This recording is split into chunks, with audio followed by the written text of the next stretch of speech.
الحمد لله رب العالمين والعاقبة للمتقين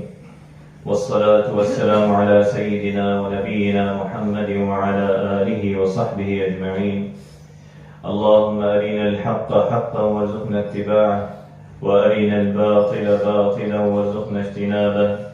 سبحانك لا علم لنا إلا ما علمتنا إنك أنت العليم الحكيم. أعوذ بالله من الشيطان الرجيم. شهر رمضان الذي أنزل فيه القرآن هدى للناس وبينات من الهدى والفرقان. صدق الله العظيم. الحمد لله رب العالمين. اللهم ربنا لك الحمد كما ينبغي لجلال وجهك وعظيم سلطانك. سبحانك لا علم لنا إلا ما علمتنا إنك أنت العليم الحكيم. تمام تعریفیں اللہ رب العالمین کے لیے ہیں. اللہ تبارک و تعالیٰ کے فضل و کرم سے اور اس کی بے پناہ نعمتوں کے ساتھ اللہ رب العالمین کے گھر میں اس مبارک گھڑی میں اور اس مبارک مہینے میں ہم حاضر ہوئے ہیں. اللہ تبارک و تعالیٰ ہمارے تمام اعمال صالحہ کو اپنی بارگاہ میں قبول فرما اور ہماری زندگیوں کو نبی کریم صلی اللہ علیہ وسلم کی سنت کے مطابق بنا دے. اللہ تبارک و تعالیٰ کا ہم پر یہ فضل و کرم کہ اللہ رب العالمین نے ہمیں ہماری زندگی میں ایک بار پھر رمضان مبارک عطا فرمایا. یہ خیر و برکت والا مہینہ اور یہ اللہ رب العالمین کے کلام اللہ قرآن مجید کا مہینہ، اس پر ہم جتنا اللہ رب العالمین کا شکر ادا کریں ہم اس کا حق ادا نہیں کر سکتے کہ یہ فضیلتوں والا اور عظمتوں والا مہینہ اور اللہ رب العالمین کی رحمتوں والا کہ جس کے بارے میں آپ علیہ الصلوۃ والسلام نے فرمایا کہ شیاطین کو جگڑ دیا جاتا ہے، بند کر دیا جاتا ہے اور اللہ رب العالمین کی رحمتیں ہر جگہ نظر آتی ہیں. تو یہ اللہ رب العالمین کا مہینہ اور قرآن مجید کا مہینہ جو اللہ تبارک و تعالی نے فرمایا شہر رمضان الذی انزل فیہ القرآن، اللہ رب العالمین کے محبوب کلام اللہ کا مہینہ رمضان مبارک، تو یہ تمام مہینوں میں افضل مہینہ قرار پایا. اور جس رات اللہ رب العالمین نے قرآن مجید نازل کیا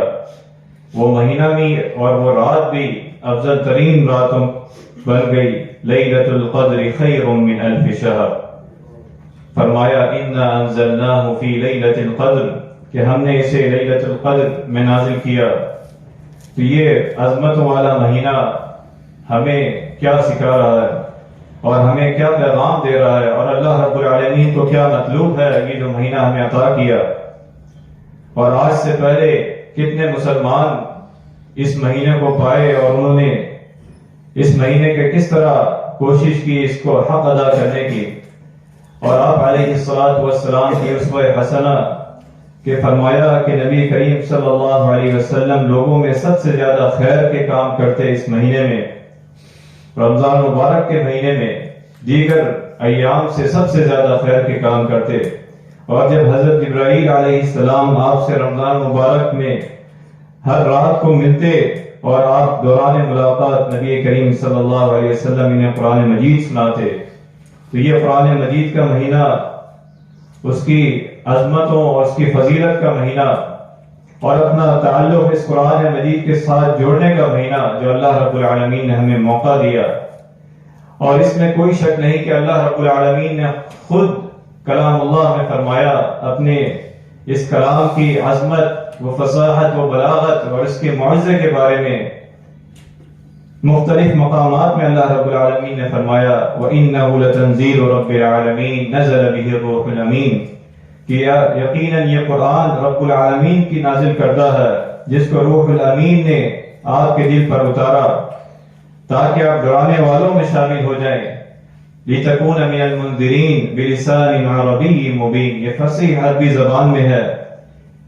اور دوسری جگہ فرمایا تبارک الذی نزل الفرقان علی عبدہ لیکون للعالمین نذیرا.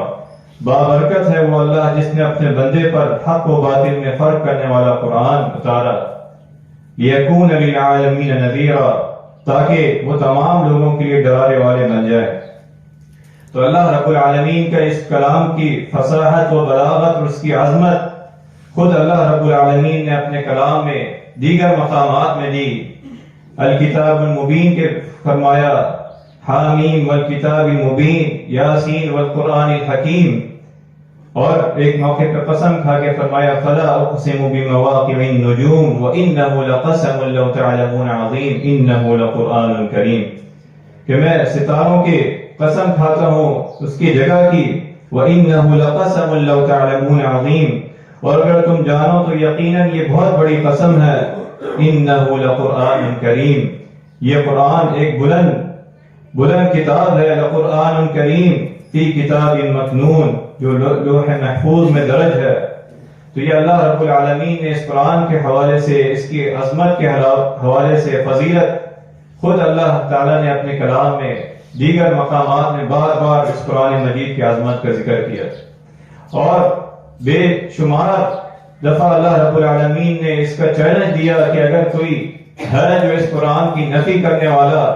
یا اس قرآن کے مقابلے میں ایک لفظ یا ایک آیت لے آئے یا ایک صورت لے آئے، قُلْ إِنِ اجْتَمَعَتِ الْإِنسُ وَالْجِنُّ عَلَىٰ أَن يَأْتُوا بِمِثْلِ هَٰذَا الْقُرْآنِ، آپ کہہ دیں کہ اگر سارے جن و انس جمع ہو کر بھی عَلَىٰ أَن يَأْتُوا بِمِثْلِ هَٰذَا الْقُرْآنِ، اس قرآن جیسا لے آئے، لَا يَأْتُونَ بِمِثْلِهِ، وہ اس جیسا نہیں لا سکتے. تو یہ اللہ رب العالمین کی کلام کی عظمت و بلاغت.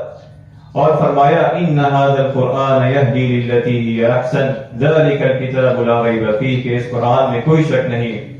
یہ ہدایت دیتا ہے، یہ راستہ دکھاتا ہے لوگوں کو سیدھے راستے کی طرف. تو اللہ رب العالمین نے اس قرآن کی عظمت و فصاحت خود بیان فرمائی، اور اس کی حفاظت کی بھی ذمہ داری اللہ رب العالمین نے خود لی. انا نحن نزلنا الذکر وانا له لحافظون، کہ بے شک ہم نے ذکر قرآن مجید کو اتارا اور یقیناً ہم ہی اس کی حفاظت کرنے والے محافظ ہیں.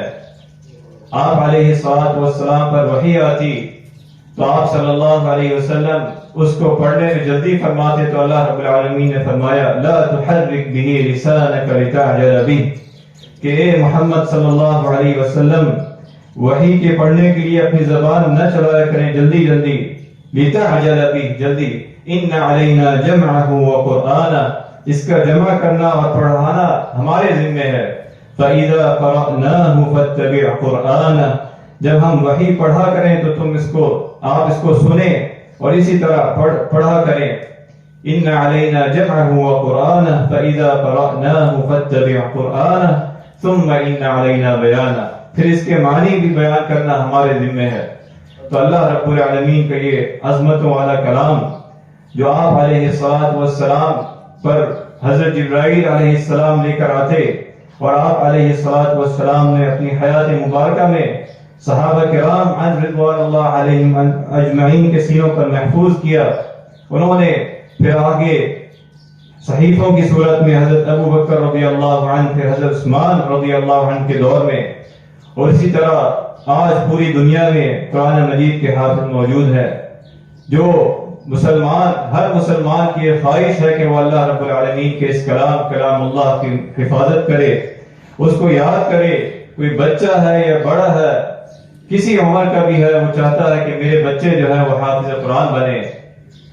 اگر وہ بڑا ہے تو اس کی زندگی میں یہ خواہش و تمنا ہوتی ہے کہ میں اس قرآن مجید کو یاد کروں. تو یہ اللہ رب العالمین کے کلام اور زندہ کلام جو اللہ تبارک و تعالی نے فرمایا انا نحن نزلنا الذکر وانا له لحافظون. پھر اس قرآن کے بارے میں اللہ تبارک و تعالی نے فرمایا کہ یہ قرآن جو ہے یہ اللہ تبارک و تعالی کی طرف سے ایسا معجزہ ہے کہ اس کے اندر شفا ہے. قل هو للذین آمنوا هدى وشفاء، کہ یہ فرما دیجئے کہ ایمان والوں کے لیے ہدایت اور شفا ہے. یا ایھا الناس قد جاءتکم موعظة من ربکم وشفاء لما فی الصدور وہدى ورحمة للمؤمنین، کہ اللہ تبارک و تعالیٰ نے تمام لوگوں کو مخاطب کر کے فرمایا کہ تمہارے پاس تمہارے رب کی طرف سے نصیحت آ گئی، یہ دلوں کے امراض کی شفا ہے اور مؤمنوں کے لیے ہدایت اور رحمت ہے. وہدى ورحمة للمؤمنین، کہ جہاں اخلاقی بیماریاں، حسد، بغض اور کینہ اور حرص، لالچ، اس کے لیے شفا ہے اللہ رب العالمین کا یہ کلام. وہیں انسان کے جسمانی بیماریوں کے لیے بھی اللہ رب العالمین کا یہ کلام جو ہے وہ شفا ہے۔ اور آپ علیہ السلام جب بیمار ہوتے تو قرآن مجید کی صورتیں معوذات پڑھ کر اپنے اوپر دم کر لیتے۔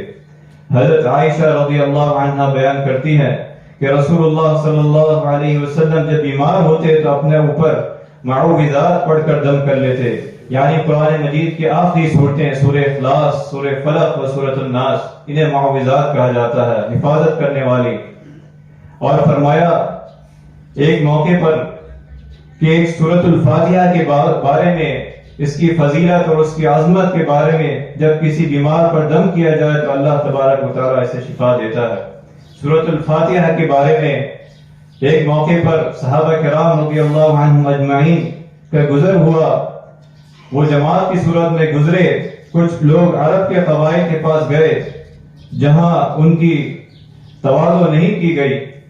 اور صحابہ کرام رضی اللہ عنہم اجمعین کی مہمان نوازی نہیں کی گئی، تو جب انہیں پتہ لگا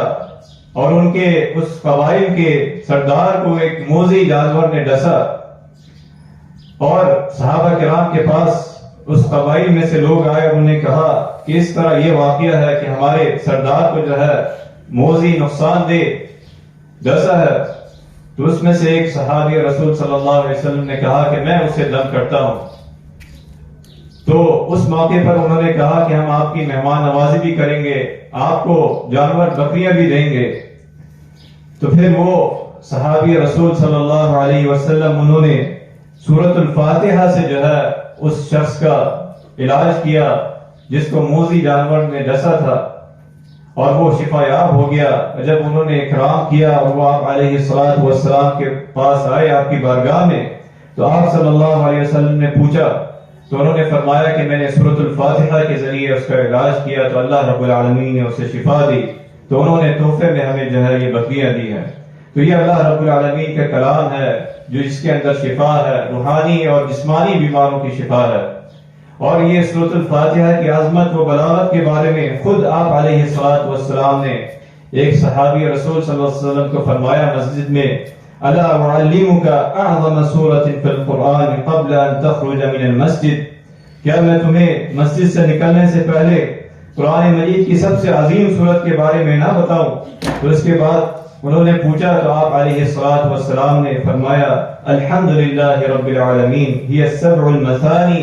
والقرآن العظیم الذي اوتیتہ، کہ یہ وہ سورۃ الفاتحہ ہے اور یہ وہی سورت ہے جس کی 7 آیات بار بار دہرائی جانے والی ہے، اور یہی سورت وہ قرآن عظیم میں ہے جو مجھے اللہ رب العالمین نے دی ہے۔ تو یہ اللہ رب العالمین کے کلام یہ زندہ معجزہ اور یہ قیامت تک ایسے ہی رہے گا۔ تو آپ علیہ السلام نے اس کی تلاوت کے بارے میں ہمیں رہنمائی دی، اس کو غور و فکر کے بارے میں ہمیں اسوہ حسنہ دی، اور اس کی مطابق اپنی زندگی ڈھالنے کو ہمیں حکم دیا۔ فرمایا کہ جو اس کتاب میں قرآن مجید کے ایک حرف کی تلاوت کرے اسے 1 نیکی ملتی ہے، اور 1 نیکی اس جیسی 10 نیکیوں کے برابر ہوتی ہے۔ اور یہ کہا کہ الف لام میم ایک حرف نہیں بلکہ الف ایک حرف ہے، لام دوسرا اور میم تیسرا، کہ ہر حرف کے بدلے جو ہے وہ 1 نیکی، اور 1 نیکی جو ہے 10 نیکیوں کے برابر۔ اور پھر اللہ رب العالمین کے کلام اللہ تبارک و تعالیٰ کو محبوب، تو اللہ تبارک و تعالیٰ کے ہاں اس کی تلاوت کے ذریعے جتنا اجر و ثواب اللہ رب العالمین سے مانگیں، اور یہ روز قیامت قرآن مجید روز قیامت جو ہے اپنے پڑھنے والوں کے لیے شفاعت کرے گا۔ حضرت ابو ہریرہ رضی اللہ عنہ بیان کرتے ہیں کہ رسول اللہ صلی اللہ علیہ وسلم نے فرمایا کہ اقرأوا القرآن فإنه يأتي يوم القيامة شفيعا لأصحابه،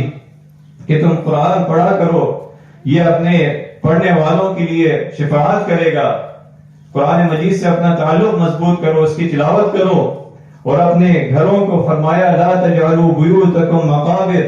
اپنے گھروں کو قبرستان نہ بناؤ، ان الشیطان ینفر من البیت الذی تقرأ فیہ سورۃ البقرہ، کہ شیطان اس گھر سے بھاگ جاتا ہے جس میں سورۃ البقرہ کی تلاوت کی جائے۔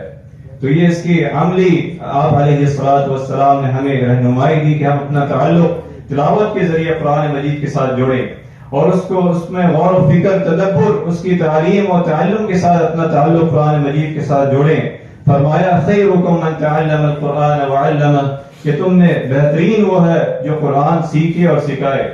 اور انفرادی اور اجتماعی اگر اس قرآن کو تھام لے، پوری قوم اپنا نظام بنا لے، تو آپ علیہ الصلوۃ والسلام کی یہ بشارت ان اللہ یرفع بهذا الكتاب اقواما ويضع به آخرین، کہ اللہ رب العالمین اس کتاب کے ذریعے کچھ لوگوں کو بلندیاں، کچھ قوموں کو بلندیاں نصیب کرتا ہے اور کچھ لوگوں کو نیچا کرتا ہے جو اس قرآن کو پیچھے چھوڑ دیتی ہیں، جو اس قرآن کے احکامات کو پیچھے چھوڑ دیتی ہیں. تو اللہ تبارک و تعالیٰ کی یہ بشارت انفرادی بھی اور اجتماعی پوری قوم کے لیے جو اپنا نظام، اپنا دستور جو ہے اس قرآن کو بنا لے. فرمایا حافظ قرآن جو عامل ہو، جو قرآن مجید کی تلاوت کرنے والا ہو، عمل، غور و فکر، تدبر کرنے والا ہو، اسے کہا جائے گا قیامت کے دن یقال لصاحب القرآن اقرأ وارتقی ورتل كما كنت ترتل في الدنيا فإن منزلتك عند آخر آية تقرأها، کہ پڑھتا جا. حافظ قرآن سے کہا جائے گا پڑھتا جا، قرأت کرتے جا اور جنت کی منازل طے کرتا جا ترتیل کے ساتھ، جیسے تم دنیا میں جو ہے اس کی تلاوت کرتے تھے ترتیل کے ساتھ. بس تمہاری منزل وہاں ہوگی جہاں تم آخری آیت پڑھو گے من الجنۃ والناس.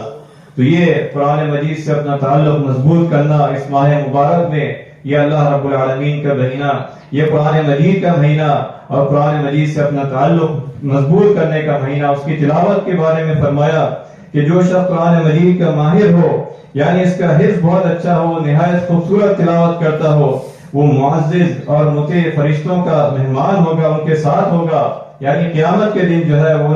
ان فرشتوں کے ساتھ ہوگا، معزز فرشتوں کے ساتھ. اور فرمایا جو شخص قرآن پڑھتا ہو اور اس میں اٹک اٹک کے پڑھتا ہو تو اللہ رب العالمین اسے دوہرا اجر عطا فرمائیں گے، ایک تلاوت کا اور دوسرا بار بار کوشش کر کے وہ کس طرح جو ہے اس کی تلاوت اچھی کر لے، کس طرح جو ہے اس میں اور زیادہ اللہ رب العالمین کی تلاوت میں ترتیل کے ساتھ کر لے. تو یہ آپ علیہ الصلوۃ والسلام کی اسوہ حسنہ،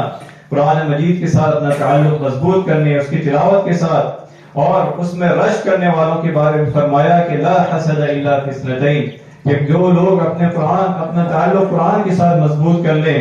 وہ پھر راتوں کو اس کی تلاوت کرتے ہیں، دن اور رات اس کے ساتھ اپنا تعلق مضبوط کرتے ہیں. ان پر حسد کرنا، ان پر رشک کیا جاتا ہے کہ اللہ رب العالمین نے جسے کلام اللہ دیا وہ راتوں کو تلاوت کرتا ہے، اللہ تبارک و تعالیٰ نے جسے مال دیا اور وہ مال اللہ کے راستے میں خرچ کرتا ہے، دونوں پر جو ہے حسد کی جائے، دونوں پر رشک کیا جائے کہ اللہ رب العالمین یہ دولت ہمیں بھی عطا فرمائے، ہم بھی اس کا حق ادا کرنے کی کوشش کریں. اللہ تبارک و تعالیٰ نے یہ مہینہ ہمیں دیا اور یہ مقصد ہمیں سمجھنے کی ضرورت ہے کہ اللہ رب العالمین نے یہ قرآن کیوں نازل کیا. اللہ تبارک و تعالیٰ نے ہمیں یہ معجزہ اور یہ معجزہ اللہ تبارک و تعالیٰ نے جو ہمیں دیا ہے جس سے لوگوں کی اور انسانوں کی زندگیاں بدل گئیں. آپ علیہ الصلوۃ والسلام نے اس قرآن کے ذریعے دعوت دی، آپ علیہ الصلوۃ والسلام نے اس قرآن کے ذریعے لوگوں کو اللہ رب العالمین کی طرف بلایا. فرمایا حضرت عبداللہ بن مسعود رضی اللہ عنہ کہ ایک مرتبہ رسول اللہ صلی اللہ علیہ وسلم نے مجھے ارشاد فرمایا اقرأ علی القرآن، کہ مجھے قرآن پڑھ کر سناؤ. تو انہوں نے فرمایا کہ آپ پر قرآن مجید نازل ہوا اور میں آپ کو قرآن مجید سناؤں، تو فرمایا کہ میں یہ پسند کرتا ہوں کسی اور سے سنوں. پھر جب سورۃ النساء کی تلاوت شروع کی تو ایک موقع پر ایک آیت پر پہنچ کر آپ علیہ الصلوۃ والسلام رونے لگے، آنسو بہنے لگے. جب فرمایا فَكَيْفَ إِذَا جِئْنَا مِنْ كُلِّ أُمَّةٍ بِشَهِيدٍ وَجِئْنَا بِكَ عَلَى هَؤُلَاءِ شَهِيدًا، کہ کیا ہوگا اس دن جب آپ صلی اللہ علیہ وسلم کو ان پر گواہ بنایا جائے گا. تو یہ قرآن مجید کی تاثیر، اس کی عظمت و فصاحت، اللہ رب العالمین نے فرمایا لو انزلنا هذا القرآن على جبل لرأيته خاشعا متصدعا من خشية الله، کہ اگر ہم اس قرآن کو کسی پہاڑ پر نازل کرتے تو آپ دیکھتے وہ دبا جا رہا ہے اللہ کے خوف سے، وہ پھٹا جا رہا ہے. لرأيته خاشعا متصدعا من خشية الله وتلك الأمثال نضربها للناس لعلهم يتفكرون. اور یہ مثالیں ہم لوگوں کے لیے اس لیے بیان کرتے ہیں تاکہ وہ غور و فکر کریں، تاکہ وہ اس پر تدبر کریں، تاکہ وہ اس پر تلاوت کے ساتھ ساتھ اس پر غور و فکر کریں اور اپنی زندگی کا اسوہ حسنہ بنائیں. نہ صرف خود عمل کریں بلکہ لوگوں کو اس کی دعوت پہنچائیں کہ اس قرآن کا مطلوب کیا ہے، وہ اللہ رب العالمین کے ساتھ جوڑتا ہے. حضرت عمر بن خطاب رضی اللہ عنہ کا قبول اسلام اور دیگر صحابہ کرام کا قبول اسلام اس قرآن کے ذریعے، تو اللہ تبارک و تعالیٰ کا یہ کلام ہے، یہ کلام اللہ، ان فی ذلک لذکری لمن کان له قلب او القى السمع وهو شہید، کہ بے شک اس میں ہر اس شخص کے لیے نصیحت ہے جو زندہ دل رکھتا ہو اور حضور قلب کے ساتھ متوجہ ہو کر سنتا ہو اور اس پر ہدایت کا طلبگار ہو، تو یقیناً اللہ تبارک و تعالیٰ اسے ہدایت دیں گے، اللہ تبارک و تعالیٰ اسے صراط مستقیم پر، سیدھے راستے پر اسے استقامت عطا فرمائیں گے۔ تو اللہ تبارک و تعالیٰ سے اس قرآن مجید کی تلاوت کے ساتھ ساتھ اس سے دعا اور اس پر غور و فکر کہ یہی جو ہے ہماری دنیا و آخرت کی کامیابی ہے، اور یہی اللہ رب العالمین کو مطلوب ہے قرآن مجید کی فضیلت و عظمت اور اس کے نزول کی، کہ یہی اللہ تبارک و تعالیٰ کو مطلوب ہے کہ ہم اس قرآن کو تھام لیں، ہم جہاں اس قرآن مجید کی تلاوت کریں اس ماہ مبارک میں جتنا زیادہ ہو اس کی فضیلت عظمت کو جانتے ہوئے وہیں اس پر غور و فکر کریں، اس کا ترجمہ پڑھیں کہ اللہ رب العالمین ہم سے کیا فرما رہے اور اسے اپنی زندگی کا ضابطہ حیات بنائیں۔ آپ علیہ الصلوۃ والسلام نے فرمایا فَاعْقِلُوا أَيُّهَا النَّاسُ قَوْلِي فَإِنِّي قَدْ بَلَّغْتُ وَقَدْ تَرَكْتُ فِيكُمْ مَا لَن تَضِلُّوا بَعْدَهُ إِن تَمَسَّكْتُم بِهِ کتاب اللہ و سنت رسولہ صلی اللہ علیہ وسلم، کہ اے لوگوں میری باتوں کو اچھی طرح سمجھ لو کہ یہ اللہ کا دین آپ تک پہنچا دیا، میں نے اللہ کا دین آپ تک پہنچا دیا اور تم میں ایسی چیز چھوڑ کر جا رہا ہوں، اگر تم اسے مضبوطی سے تھام لو تو کبھی گمراہ نہیں ہوگے۔ وہ اللہ کی کتاب ہے اور اس کے رسول صلی اللہ علیہ وسلم کی اسوہ حسنہ۔ فرمایا ان هذا القرآن سبب طرفه بيد الله وطرفه بأيديكم فتمسكوا فإنكم لن تهلكوا ولن تضلوا بعده أبدا، کہ یہ قرآن مجید ایک مضبوط رسی ہے جس کا ایک سرا اللہ کے ہاتھ میں ہے اور دوسرا سرا تمہارے ہاتھوں میں ہے، تو تم اسے مضبوطی سے پکڑ لو، تم کبھی اس کے بعد ہلاک نہیں ہوگے نہ گمراہ ہوگے۔ تو یہ اللہ رب العالمین کے کلام، اس کی تلاوت کرنا اور اس پر غور و فکر کرنا اور اس پر عمل کرنا، یہ اللہ تبارک و تعالیٰ کو مطلوب ہے، کہ یہ نہ ہو کہ روز قیامت کہ رسول اللہ صلی اللہ علیہ وسلم فرمائے وقال الرسول یا رب ان قوم اتخذوا هذا القرآن مہجورا، کہ اور رسول اللہ صلی اللہ علیہ وسلم کہیں گے ان قوم اتخذوا، کہ اے میرے رب بے شک میری قوم نے اس قرآن کو چھوڑ دیا، اتخذوا هذا القرآن مہجورا، قرآن کو چھوڑ دیا، قرآن کو ہجر کی، یعنی قرآن مجید کی نہ تلاوت کی، اور تلاوت کی تو اس پر غور و فکر نہیں کیا، اس پر تدبر نہیں کیا، اور اس پر اگر غور و فکر تدبر کیا تو اس کو اپنی زندگی کا اسوہ حسنہ نہیں بنایا، اس کو ضابطہ حیات نہیں بنایا، اور اس کو عقیدہ اور ایمان کے ساتھ اپنی بیماریوں کی شفا کا ذریعہ نہیں بنایا، تو یہ ان قوم اتخذوا هذا القرآن مہجورا، اے میرے رب میری قوم نے اس قرآن سے جو ہے ہجرت کی، منہ موڑا۔ یہ نہ ہو کہ اللہ رب العالمین کی یہاں ہماری پکڑ ہو، کہ اللہ رب العالمین کو مطلوب یہ ہے کہ ہم اپنا تعلق مضبوط کر لیں، اور اللہ رب العالمین نے ہمیں یہ مہینہ دیا کہ ہم پر یہ جتنا ہم اس کا شکر ادا کریں، اللہ تبارک و تعالیٰ نے ہمیں زندگی میں ایک موقع اور دیا کہ ہم اپنی زندگی کو اس قرآن کے مطابق، اس کے اسوہ حسنہ کے مطابق بنا لیں، کہ جو اللہ رب العالمین کو مطلوب ہے، اور نبی علیہ الصلوۃ والسلام کی اسوہ حسنہ۔ اللہ تبارک و تعالیٰ سے دعا ہے کہ جو اعمال ہم نے سنے ہیں اللہ تبارک و تعالیٰ اس پر عمل کرنے کی توفیق عطا فرما۔ اللہ تبارک و تعالیٰ اس ماہ مبارک کے ذریعے ہماری زندگیوں کو قرآن مجید کی تلاوت کے ساتھ، اس کو غور و فکر کے ساتھ، تدبر کے ساتھ، اس پر عمل کرنے کے ساتھ جوڑ دے۔ اللہ تبارک و تعالیٰ حقیقی معنوں میں ہماری زندگیوں کو نبی کریم صلی اللہ علیہ وسلم کی سنت کے مطابق بنا دے۔ وآخر دعوانا الحمد للہ رب العالمین۔